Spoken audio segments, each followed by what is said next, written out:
Hello, and a Happy New Year to you. It seems a little trite to say Happy New Year because that traditional greeting is not easy to give or receive, perhaps, in the circumstances we're in. But whatever the New Year means to you and however it's dawned, I hope that that's the best possible at this time. So I want to share a few thoughts with you this morning about the reading that's set for today. Normally in the Methodist Church, in many Methodist churches, the first Sunday of January we call Covenant Sunday, and we have a very particular service that we do around a particular set of promises that we make together towards God, that are about our openness to whatever the year holds, whatever it means to covenant ourselves again to God's kingdom, God's purposes, God's heart. Because of that, quite often the service we would normally do, or most Christian traditions would look at, would spend time with the story that they would focus on the first Sunday of January. The story of the visit of the Magi in Matthew's Gospel gets overlooked, the Feast of the Epiphany.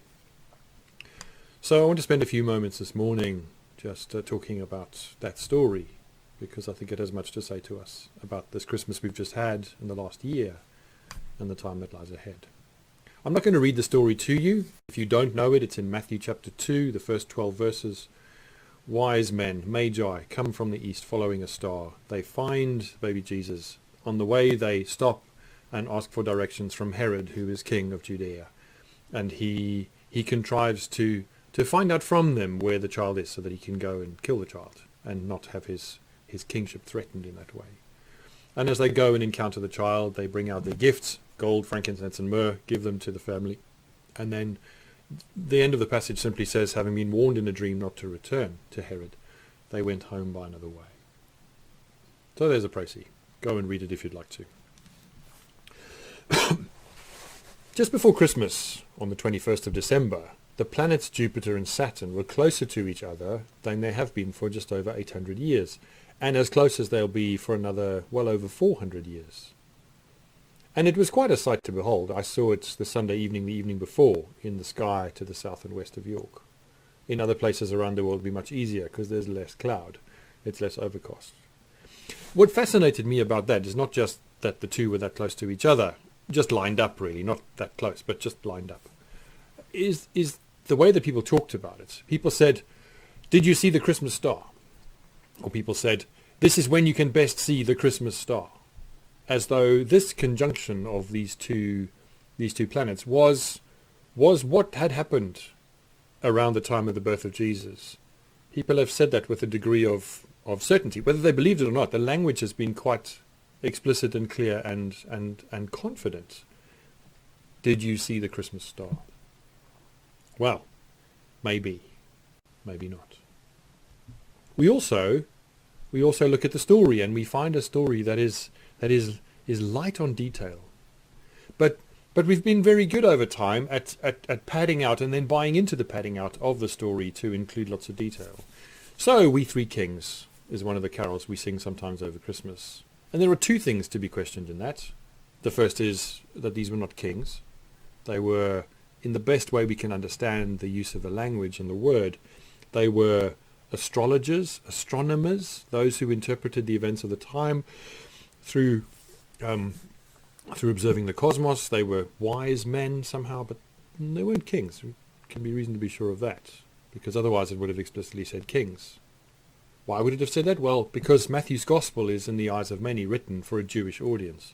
It's written to convince them of the fact of the messiahship of Jesus. And so, of course, amongst the most powerful people to acknowledge that right at the beginning would have been kings. Other kings traveling to pay homage to this humble baby. And that language is not used. Gold, frankincense and myrrh. So we have the gifts that they gave named in scriptures. And of course we then think, well, there must have been three of them because three gifts, three people. It's kind of neat. Makes sense. And even through the way that the story was embellished in centuries after it was first told and then written down and became part of the Christian Christmas story. They've got names, and we put them on camels, and we've put them in fine robes, and we've made them look Persian or Middle Eastern or even further from the east. We've been quite good at giving them all kinds of detail. We've also had no problem just plonking them into the story alongside the shepherds around a stable in a manger, when in fact we don't know when they arrived. The Matthew story says, and coming to the house they found him there, and many believe that they might have encountered Jesus even as a toddler, some years later. We don't know. People are very clear about what the gifts mean. You don't have to look far on YouTube or anyone else for someone giving you an incredibly confident explanation of what the gold and frankincense and myrrh symbolize, why these gifts are given, and what they mean in the whole of the story of Jesus. And again, yes, there may be some device at play in the author's mind when they name the gifts, knowing the end of the story as much as the beginning of it. But we simply don't know. Light on detail. Light on detail. What the story is heavy on, what there is lots of, is encounter. But it's easy to miss it. It's easy to miss it because so often in the detail of the scripting of this moment, we almost forget that these are real people. They come into the story almost as props, almost as, again, devices to point to the kingship of Jesus, to the messiahship of the baby Jesus. But they really are bit part actors who don't even get a line, particularly, apart from a few things they say to Herod. So they seem more to be embellishments to the story that point to the story than characters in their own right. Maybe we've got that the wrong way around. And maybe the story is light on detail, heavy on encounter, whereas we so often make it heavy on detail and very light on the encounter that these men have and what that might mean. So, 3 encounters they have. Well, one of them is their encounter with each other. We don't know whether they knew each other before they set out. We don't know how many there were. We don't know if they were part of some organization. We don't know if they were some collective wisdom tradition. We don't know. But we do know that they traveled together. And that in traveling into the unknown together, there is something that happens to us when we rely on other people, when we trust other people, when we travel alongside other people. And we don't need to forget that. We shouldn't forget that in the course of telling this story. That one of the rich veins of reflection that is there for us is on the fact of these people choosing to travel together and not alone. And that somehow in that, though we might turn that quite easily into something that sounds philosophical and wise, is a deep, deep thing. When we genuinely entrust our lives to others and together go into unknown territory, looking for something we're not even sure we'll find because we're not sure what it is. Things happen and our lives are transformed. They have an encounter with Herod, with the king. They perhaps, and again we read into the story, but their assumption is, because they've grown up in a world like this, if we want to find out what's happening, we go to the place of power. And we ask the place of power to tell us where to find what we're looking for. They assume that the systems and structures of power and authority of the day are the places where their wisdom will be best engaged. And what they learn through the story is that actually the place of wisdom and power personified in Herod, the place of power and authority personified in Herod, might not be the best place for them to put their trust, to put their confidence. Herod turns out to be, like many in positions of authority, like many of the structures and systems of the day, then and now, self-serving, threatened by something other, something new, something different, something with a completely countercultural set of values to the way that power and authority express the values of the day, usually just mostly towards those and for those who are sitting on top of the pile. And the gospel does that. We should not lose that little nugget in the midst of the story. Right at the beginning of Matthew's gospel in this story are the first hints at the way that Jesus threatens the establishment, threatens the assumptions, threatens the systems, threatens the wisdom, the maturity, the responsibility, the Yeah, the way that grown-ups go about doing their business and managing themselves and organizing themselves with and towards and against each other. Right there in the beginning, the Magi have an encounter with power that changes. And whatever we make of the dream they have, turning them away from a going back into that structure and system to report, they maybe learn something quite powerful about where power really lies and what it looks like and what it means. And we shouldn't underestimate that. This isn't just a device to set up Herod and the systems as somehow counter to the gospel and counter to the kingdom of God. This isn't just a preface to the rest of the way that Jesus and his relationship with authority is played out. This is about people who have a dramatic encounter themselves of what power can be, and perhaps have their eyes unveiled when it comes to what power and authority really look like. And then lastly, they have their encounter with Jesus and with Mary and Joseph. And that encounter is not just a kind of, in the way that children do nativity plays, stilted procession of rehearsed lines and prearranged gifts. That encounter is deep and meaningful.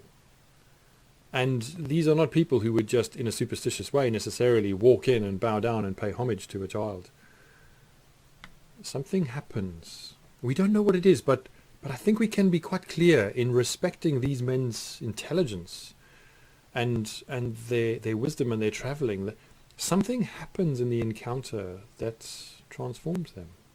And whether the gifts they give are somehow prearranged and pre-wrapped, as some people want to say, almost put into their bags by God without them even knowing it, to mean these things that then point to Jesus later on, and he can say, you see, that's what the gifts mean.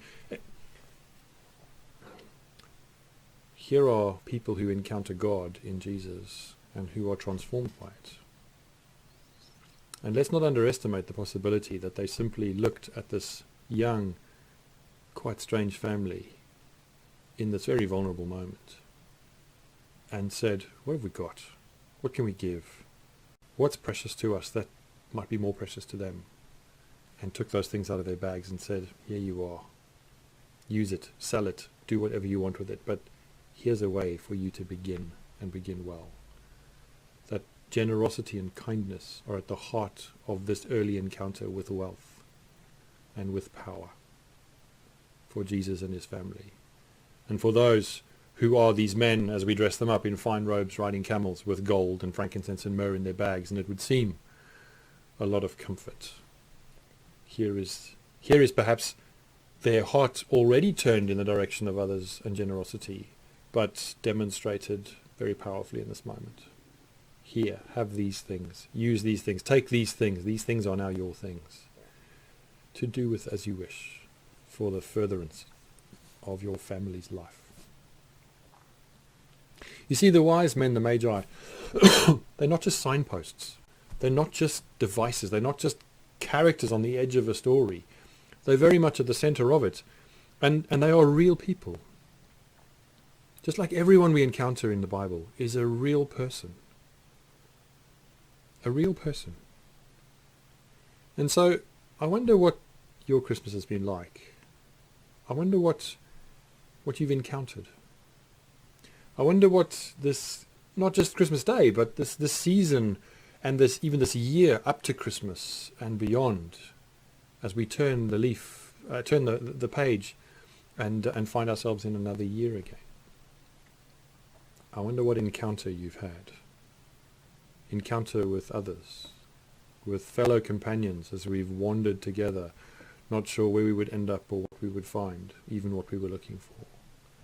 I wonder what's moved in you, what's changed in you. I wonder what you've learnt about yourself, about others, about God, about the importance of encounter and people over ideas and stories. I wonder what you and I learn as we look back on not this Christmas just gone, but the one before, in all of its assumed decadence and busyness and hurry and rush and presence and wrapping and overconsumption. even if those things have been pretty much the same with less people around the table this year. I wonder if in the absence of people around the table, we've learnt a little more the importance of encounter as human beings. And that presence in Turkey and all the things that we want to wrap that with and somehow try to make special by wrapping it with those things, doesn't really need those things. And that in the future we will know that those things are just the wrapping, not the gift. This is an important story. It's an important story.